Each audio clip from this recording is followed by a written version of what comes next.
Top slab, right? Top স্ল্যাবের কাজটাও আমরা করছি। তো করার পরে এখানে আমরা একটা জিনিস লক্ষ্য করতেছি, এই যে স্ল্যাবটা, এই স্ল্যাবটার ভিতর যখন পানি থাকবে তখন এটা কি ময়লা হয়ে যাবে না?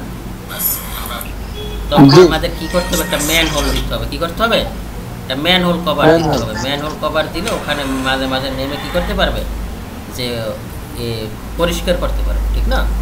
তা আমরা একটা ম্যান হোল কভার দিব। ম্যান হোল কভারটা বিভিন্ন রকম, ম্যান হোল কভার তো চেনেন না? জি। ওকে, তা আমরা কাজ করি, ম্যান হোল কভার দিব। তো ম্যান হোল কভার দেওয়ার আগে আমাদের এখানে কিছু ডিটেলস দিতে হবে। সেটা কীরকম, যেমন আমাদের এখানে তো রেইনফোর্সমেন্ট দিছি, কিন্তু এটার ডিটেলস তো আমরা দিই নাই, দিছি? তাহলে বুঝবে কীভাবে? এখানে আমরা রডও পাইছি, কিন্তু আরও একটু ডিটেলস দেওয়া দরকার। সেটা হলো যে আমি এখান থেকে আগে লিখে দেবো রেইনফোর্সমেন্ট, এমটি ইন্টার, এখানে লিখবো রেইনফোর্সমেন্ট, REINFORCE, রেইনফোর্সমেন্ট,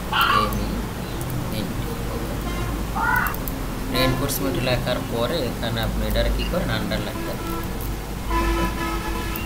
আন্ডারলাইন দেওয়ার পরে আপনি এখান থেকে নিচে আসেন। নিচে আসার পরে আপনি কাজ করুন, এখানে এটা আমার কি, আমরা কি দিয়ে ইন্ডিকেট করছি, এখানে আমরা ইন্ডিকেট করছি কি দিয়া, বটম, আর হইল যাইয়া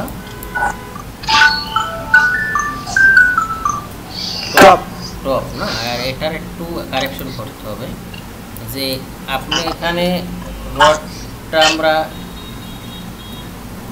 যে দিব, ঠিক আছে, সেটা আমরা এখানে আমার কয়টা আছে,